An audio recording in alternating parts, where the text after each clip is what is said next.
3 days after they laughed at that ragged old man, the dealership's phones went quiet, the banks came knocking, and the business slid into collapse because one calm sentence from him cut off a deal worth $52 million like a knife through paper. It started in Nashville, America, on an afternoon so hot the glass doors of the truck showroom felt warm to the touch. The air inside smelled like new leather and floor polish, and the lights were bright enough to make every chrome badge shine.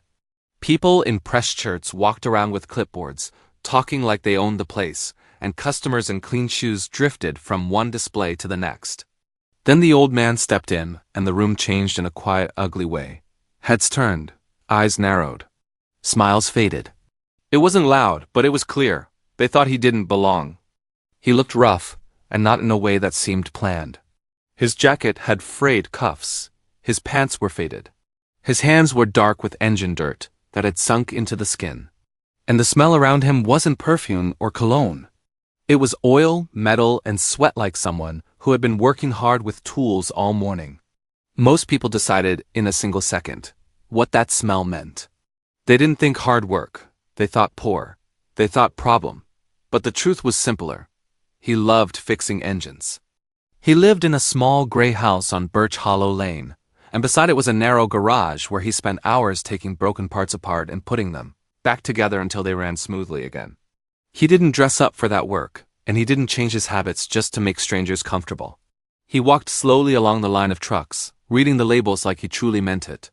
His eyes stayed on the details: tire tread, frame height, the way a door closed. He wasn't drifting or daydreaming. He was choosing.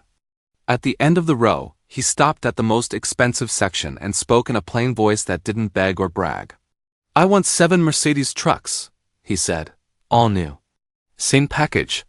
Delivered fast." A man behind the counter, Derek N., made a sound that was half laugh and half cough, like the words had hit him wrong. Another worker, Owen Pike, leaned toward him and whispered something that made them both grin. The laughter wasn't friendly. It was the kind that tries to make the other person feel small without saying it directly. A few people nearby stared openly now, like they were watching a joke. The only person who didn't laugh was a saleswoman named Marla Quill, but her eyes flicked to Derek as if she already knew what would happen if she stepped in. Derek walked up with a fake smile and a bright voice that didn't match his eyes. 7? He said, drawing the word out. "Sir, these aren't used cars. You know what these cost?" He pointed at the price card with a slow tap. "That's real money. 7 of these is... well, it's not pocket change." He made a little show of looking the old man up and down. "Maybe you want to check our older stock. Something more... reasonable." The old man didn't flinch. He didn't raise his voice. He didn't try to explain his smell or his clothes. He just stared at Derek's smile until it felt like the smile had nowhere to hide. Then he nodded once as he had heard enough. "Fine," he said softly. He reached into his inside pocket and pulled out a folded document. The paper wasn't flashy, no gold stamp, no thick folder, just a clean page with clear lines and signatures. Derek squinted at it, still amused. What's that supposed to be? Marla's face went tight because she saw the names at the top before anyone else did. Her voice came out in a whisper. "Sir, where did you get that?" The old man answered neither of them right away. He spoke to the air, steady and sharp. "I'm ending every contract connected to this company," he said. "All of them, today." The words were simple, but they landed heavily. Derek's grin slipped for the first time, and Owen stopped leaning on the counter. People nearby stopped walking, like their bodies understood something their minds hadn't caught yet. Derek tried to laugh again, but it sounded weak. "Contracts? With you?" He looked around for support, as if the room would help him stay in charge. "Sir, you're not..." The old man turned toward the glass doors. He didn't hurry, and that made it worse. It was the calm of someone who had already decided, someone who didn't need to prove anything. Marla stepped forward like she wanted to stop him, but she didn't know what words to use. She had been trained to sell trucks, not to fix cruelty. She glanced at Derek, then at Owen, then back at the old man's back, and her shoulders fell as if she hated herself for staying quiet. That's when the dealership's front doors opened fast, with a sharp rush of outside heat. A man in a tailored suit strode in, and the staff straightened like they had been shocked with electricity. This was the owner, Caleb Mercer, and he had the look of someone who didn't run unless it mattered. He scanned the room, saw the old man near the exit, and stopped dead. His face drained of color, then filled again with panic. "Mr. Silas Rourke," Caleb said, breathless, rushing forward. His voice turned smooth and sweet in a way that didn't match his fear. "I didn't know you were coming in person. This is an honor." He thrust out his hand, eager and trembling like a man trying to grab a lifeline. Silas didn't take it. He didn't even fully face him at first. He looked at the hand, then at Caleb's eyes, and the refusal was clean and cold, like a door closing. "You hired people with no humanity," Silas said, "so there's no contract now." Marla's lips parted. The words slipped out before she could stop them. Who is he?" Caleb's answer came out cracked and small, the way truth sounds when it arrives too late. "He's one of the biggest buyers in America," he said. "One call from him changes everything." Silas gave a small nod, like he was confirming what the room had just learned. Then he walked out into the heat, leaving Caleb's hand hanging in the air, leaving Derek's face stiff and pale, leaving Marla staring at the paper that could have saved them if anyone in that room had simply been decent for 1 minute. And when the doors shut behind him, the showroom stayed bright and shiny, but somehow it already felt ruined. People later tried to explain why Silas Rourke looked the way he did that day. Some said he was acting, trying to trick a seller into showing his true colors. Others said he must be lonely, because only a lonely man would walk around smelling like oil when he could smell like expensive soap. But the truth was not strange at all. Silas looked like that because he had been working and because he liked it. He did not dress up to make strangers comfortable. He did not wear a clean suit just to earn respect. He believed respect should show up even when the shoes are dusty. He lived outside Knoxville, America, in a plain neighborhood where houses sat quietly behind simple fences. His own place was modest, a one-story home with chipped paint on the porch rail and a mailbox that leaned a little to the left. The yard had more shade than flowers, and a tired oak tree threw dark leaves over the driveway. There was no giant gate, no fountain, no fancy sign with his name. If you drove by, you would think it belonged to a retired man who liked peace and didn't care about showing off. That was exactly what Silas wanted people to think.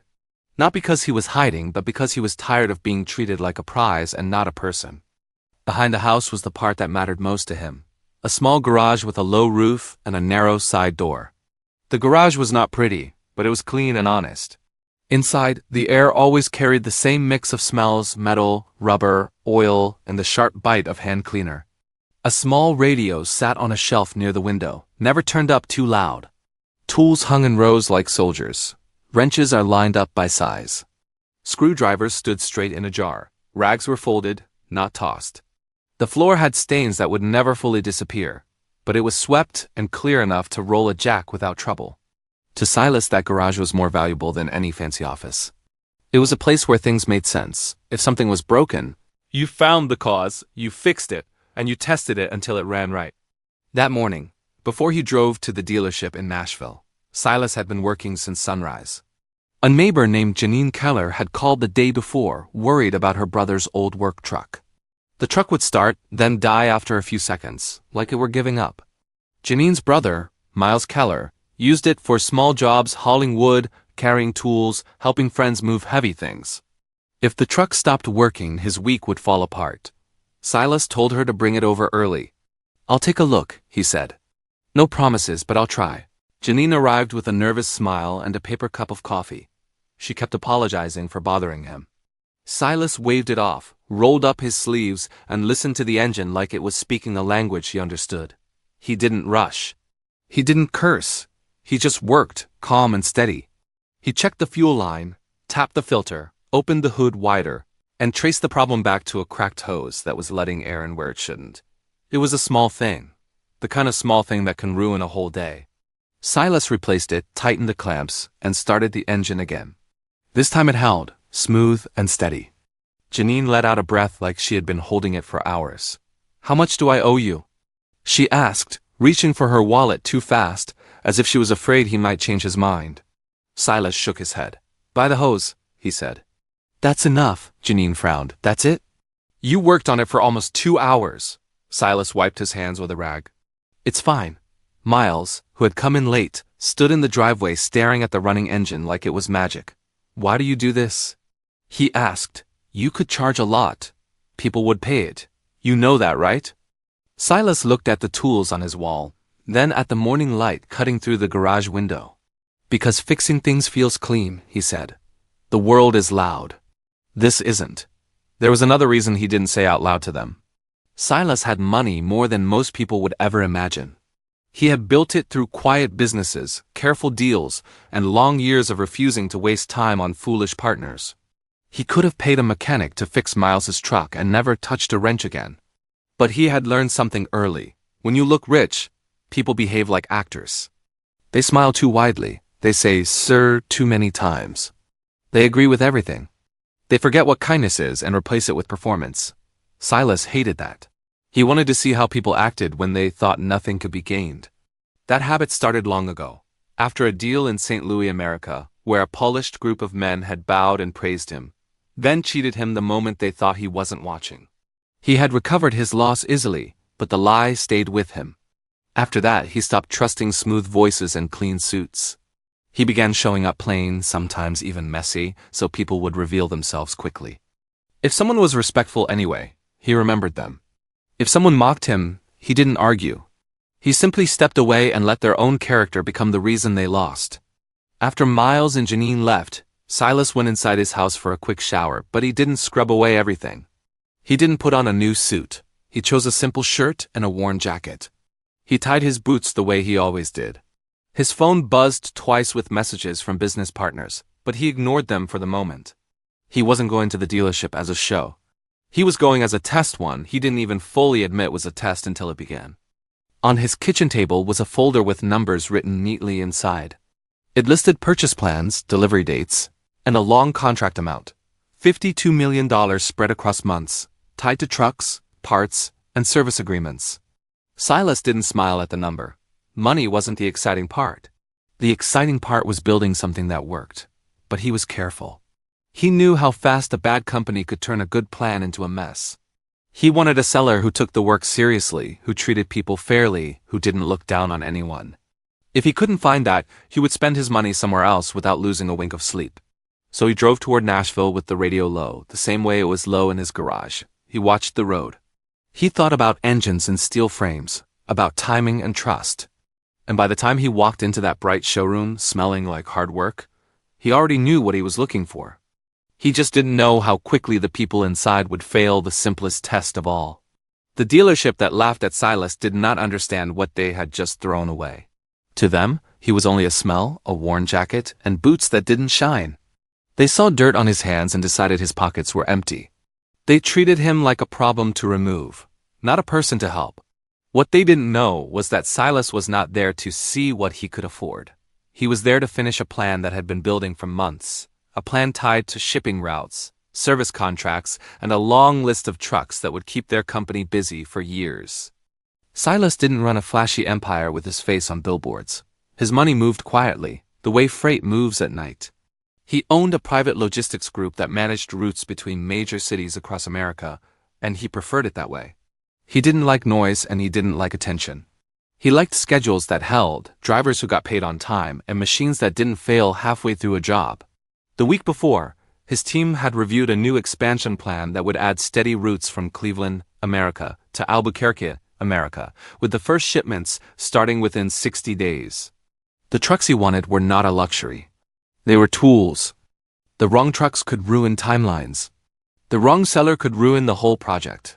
That day in the Nashville showroom, Silas had come ready to sign. In the folder on his kitchen table, the numbers were already clean and final. The deal included 7 Mercedes trucks first, then more units in waves, plus parts and service. The full agreement was worth $52 million spread over time, with clear performance rules. Silas was strict but fair. If a company delivered what it promised, he rewarded it with steady business. If a company cut corners or disrespected people, he left and never came back. So when the owner reached out a trembling hand and Silas refused it, the business didn't just lose one sale. It lost the future that was already lined up behind that sale. The next morning, panic started moving through that dealership like smoke. The owner, Caleb Mercer, woke up early and made calls before sunrise. He called Silas's office line, then called again. He sent emails with subject lines like, "Urgent" and "Please let us fix this." When that didn't work, he tried the kind of apology that looks big from the outside but feels empty to the person receiving it. He ordered a massive flower display and had it delivered to Silas's house, so large the driver needed help carrying it. The invoice was printed at the top, £2,000. A neighbor, Carmen Wiles, saw the flowers being unloaded and stared like she was watching a parade stop in the wrong street. Someone must have died, she said, half joking, half confused. Another neighbor, Elliot Vance, shook his head and muttered, or someone did something really stupid. The flowers sat bright and loud against Silas's plain porch, like a costume forced onto a quiet man. Silas didn't bring the flowers inside. He didn't smile at them. He didn't throw them in the trash either. He simply moved them off the steps so the mail carrier could reach the box, then went back to his garage. A few hours later, someone knocked at his gate. When Silas looked through the screen door, he saw a young woman standing there with a tight face and hands clasped as if she was holding herself together. Her name was Nora Haddon, and she wore the kind of sales uniform that tries to look sharp but still feels like a costume. Nora spoke first, fast, because silence was making her shake. "Mr. Rourke, I'm sorry," she said. "I didn't laugh at you, but I didn't stop it either. I stood there and let it happen. I know that's not much different." Silas stepped onto the porch, but he didn't open the gate. His voice stayed calm. "Why are you here?" he asked. "Because they sent me," she said, then corrected herself quickly. "No, because I asked to come. I couldn't sleep. I kept hearing it in my head how they talked to you." It was wrong. Silas watched her for a long moment. He wasn't trying to scare her. He was trying to understand her. "You saw it," he said finally. "You felt it. And you still stayed quiet." Nora's eyes filled, but she didn't wipe them right away. "I know," she whispered. "I was scared. I didn't want them to turn on me. And now I hate that I was scared. Please let me make it right." Silas didn't raise his voice or insult her. He didn't enjoy her discomfort. "You can," he said. "Not with me. With the next person, they try to crush. Don't become like them." His tone stayed gentle, but the meaning was firm. Then he stepped back and closed the door. Nora stood there a few seconds longer, staring at the gate, then turned and walked away slowly. 2 hours after that, Silas drove west to Boise, America. He didn't go there by accident. He went because his operations team had already flagged another dealership with strong service ratings and clean delivery records. The building looked similar: big glass, bright floor, trucks lined up like trophies. But the first minute inside felt different. A man behind the counter looked up and didn't smirk. He didn't glance at Silas's sleeves or his boots. He simply stood, walked over, and spoke like Silas was already worth basic respect. "My name's Jeremiah Klein," the man said. "Can I help you today?" Silas nodded. 7 Mercedes trucks," he said. "Same package, fast delivery. Clear terms." Jeremiah didn't laugh. He didn't act shocked. He didn't perform kindness like it was a trick. He asked questions one by one. He offered water. He brought a chair. He listened. When Silas asked for specifics, Jeremiah answered without guessing. When Silas asked for paperwork, Jeremiah didn't stall. He moved with quiet skill, like a person who knew that good business is just honesty done consistently. By late afternoon, Silas signed the purchase for the 7 trucks. Then, without any show, he stepped outside, made one phone call, and shifted the larger agreement away from the Nashville dealership. The $52 million plan moved to the rival company with a few simple words and a clear signature. No threats, no shouting. Just a decision.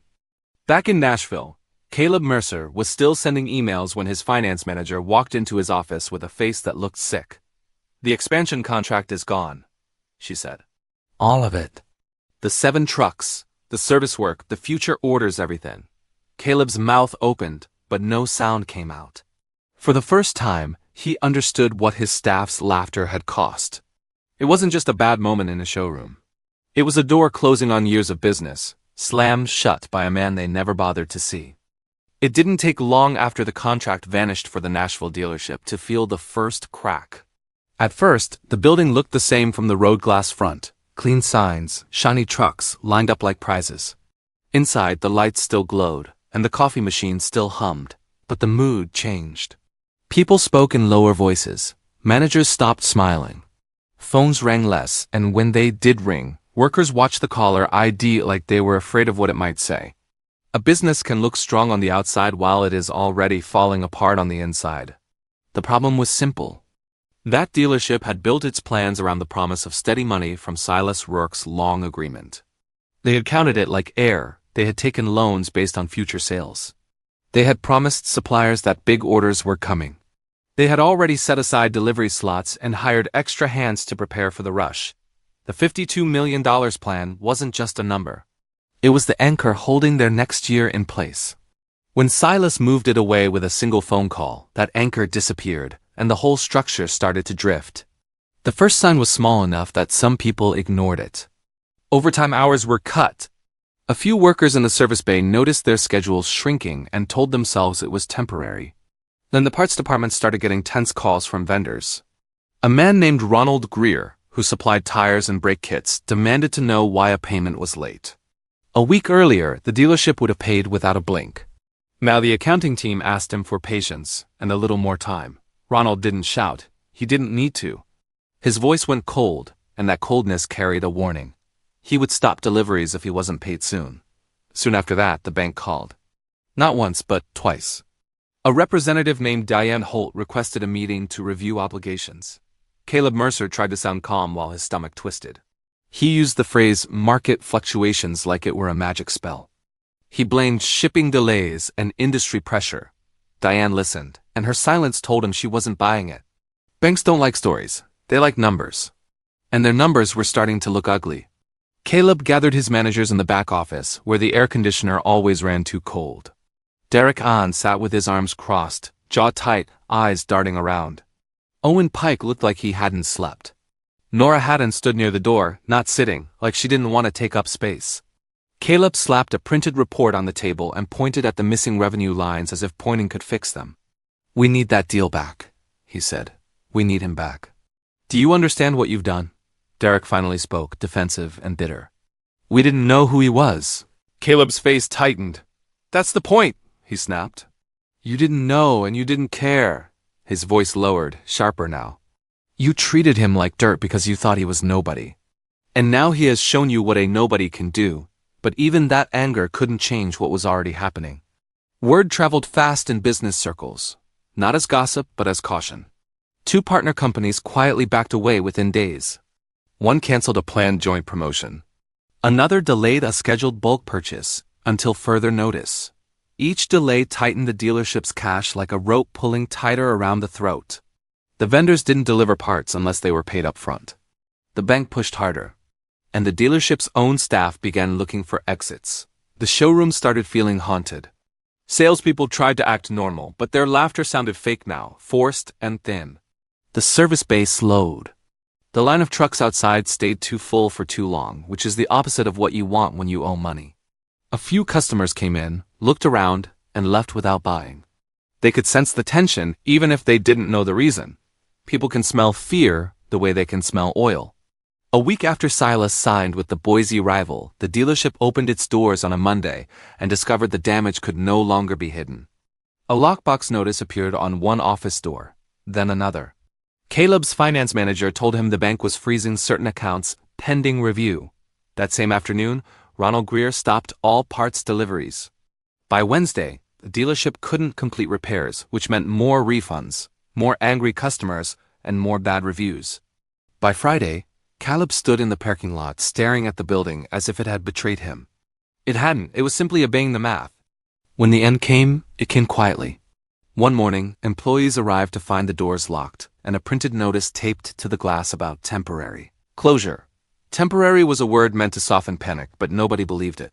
Derek Ahn was seen outside in the cold early light with his hands on his head, staring at the sign like it was written in another language. Owen Pike wouldn't answer calls from coworkers. Nora Haddon didn't cry in public, but she walked away from the building with her shoulders hunched, as if she was carrying something heavy that nobody else could see. Silas Rourke did not celebrate. He did not post about it. He did not call anyone to brag. He went back to his gray house on Birch Hollow Lane, opened his garage, and turned on the low radio like any other day. He washed his hands at the small sink, scrubbed the grease away, and dried them on a clean rag. Then he picked up a wrench and went back to an engine that needed attention, the way he always did. If you watched him then, you would never have guessed he had just ended a company. Later that week, Carmen Wiles walked over with a small cardboard box in her arms. Inside was a broken alternator from her son's car.